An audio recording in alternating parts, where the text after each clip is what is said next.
নমস্কাৰ সকলোকে। আজিৰ এই ব্লগটো অকমান বেলেগ হয় কিয়নো আজি এটা ডাঙৰ সিদ্ধান্ত ল'ব গৈ আছো। এই সিদ্ধান্তটো মোৰ এদিনীয়া নহয়, বহু ভাবি চিন্তিয়ে মই সিদ্ধান্তটো লৈছো। আজি মই মোৰ চাকৰিটোৰ পৰা ৰিজাইন দিবলৈ গৈ আছো। হয়, আজি হৈছে মোৰ গভৰ্ণমেণ্ট চাকৰিৰ শেষটো দিন। মই জানো চৰকাৰী চাকৰি এটা বহুতৰে সপোন, কিন্তু আমাৰ জীৱনত কেতিয়াবা কিছুমান এনেকুৱা সিদ্ধান্ত ল'বলগীয়া হয় যিবোৰ সহজ নহয় কিন্তু প্ৰয়োজনীয়। গতিকে আজিৰ এই ব্লগটো চাই থাকিব। মই লোৱা এই সিদ্ধান্তটোৰ আপোনালোকৰ লগত শ্বেয়াৰ কৰিব গৈ আছো। মোৰ জীৱনৰ আটাইতকৈ ডাঙৰ পৰিচয় এতিয়া শিক্ষক নহয়, মই এজনী মা। প্ৰতিদিনে তাইক এৰি স্কুললৈ যোৱাটো মোৰ বাবে সহজ নাছিল। ৰাতিপুৱাই ওলালো মৰিগাঁওলৈ বুলি। এই ৰাস্তাটো মই অসংখ্যবাৰ পাৰ হৈছো, প্ৰতিদিনেই একেই পথ, কিন্তু আজি এই পথটোৱে অলপ বেলেগ অনুভৱ দিছে। মা হোৱাৰ পিছত মোৰ জীৱন সম্পূৰ্ণ সলনি হৈ গ'ল। প্ৰতিদিনে পুৱাই সোনকালে ঘৰৰ পৰা ওলাই বিদ্যালয়লৈ যোৱা, গোটেই দিনটো কাম কৰা আৰু সন্ধিয়া ঘৰলৈ উভতি আহোঁতে মোৰ শিশুটোৱে দিনটোৰ এটা ডাঙৰ অংশ মোৰ অবিহনে কটাইছিল। এজন শিক্ষক হিচাপে মোৰ দায়িত্ব আছিল, আনহাতে এজনী মাক হিচাপে মোৰ দায়িত্বও কম নাছিল। এই দুয়োটাৰ মাজত ভাৰসাম্য ৰখাটো মোৰ বাবে দিনক দিনে কঠিন হৈ পৰিছিল। এই সিদ্ধান্ত মই এদিনতে লোৱা নাই। বহু ৰাতি চিন্তা কৰিছো, বহু সময় ভাবিছো, নিজকে বাৰে বাৰে সুধিছো, সঁচাকৈয়ে ঠিক সিদ্ধান্ত লৈছোনে? কাৰণ এটা চৰকাৰী চাকৰি এৰি দিয়াটো সহজ কথা বহুতৰ বাবেই নহয়। আৰ্থিক সুৰক্ষা, সমাজৰ কথা, ভৱিষ্যতৰ চিন্তা, এই সকলোবোৰ মোৰ মনত আহিছিল। কিন্তু শেষত মই এটা কথাই উপলব্ধি কৰিলো, চাকৰি আকৌ পোৱা যাব পাৰে, কিন্তু মোৰ সন্তানৰ এই সৰু কালটো কেতিয়াও উভতি নাহে। সেইবাবেই মই এই সিদ্ধান্ত ললো।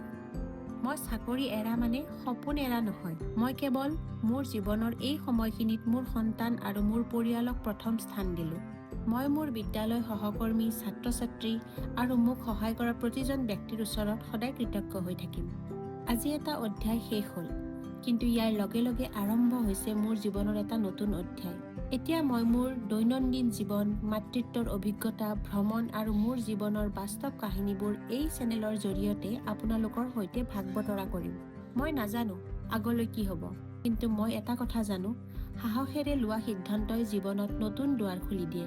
আজি বিদ্যালয়ত সোমায়ে ছাত্ৰ-ছাত্ৰীবিলাকক দেখি মনটো আগৰ নিচিনা উৎসাহিত হোৱা নাছিল, আৱেগিকহে হৈছিল। এই বিদ্যালয়খনতে মোৰ মাইনাই কেইবা মাহো মোৰ লগতে বিদ্যালয়ত অহা যোৱাও কৰিছে।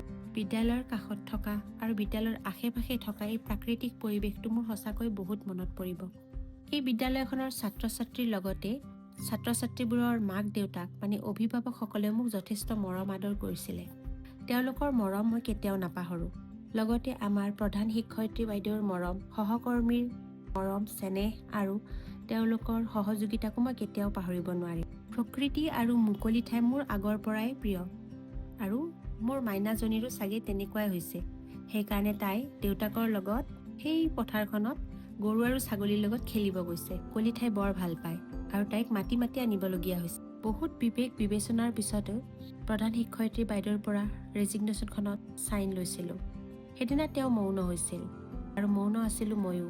হয়তো তেখেতৰ মোক ক'বলগীয়া বহুত আছিল আৰু মোৰো তেখেতক ক'বলগীয়া বহুত আছিল, ধন্যবাদ জনাবলগীয়াও আছিল। কিন্তু নাজানো কিয় সেইদিনা একো নহ'ল, একো প্ৰকাশ কৰিবই নোৱাৰিলোঁ। জানোচা কিবা প্ৰকাশ কৰিব গৈ কান্দোনত ভাঙি পৰোঁ।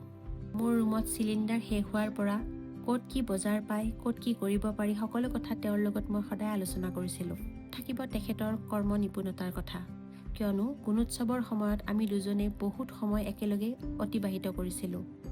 বহুত সময় আমি বিদ্যালয়ৰ আগৰ কথাবিলাক, ভৱিষ্যতৰ কথাবিলাক পাতিছিলোঁ। ইয়াৰ পিছত প্ৰধান শিক্ষয়িত্ৰী বাইদেউ আৰু সহকৰ্মীসকলক বিদায় দি মই ব্লকলৈ গ'লোঁ আৰু ব্লকত গৈ ৰেজিগনেশ্যনখন ছাবমিট কৰিলোঁ।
যদি মোৰ এই কাহিনীয়ে আপোনাক অলপো স্পৰ্শ কৰে তেন্তে ভিডিঅ'টো ভাল লাগিলে লাইক কৰিব।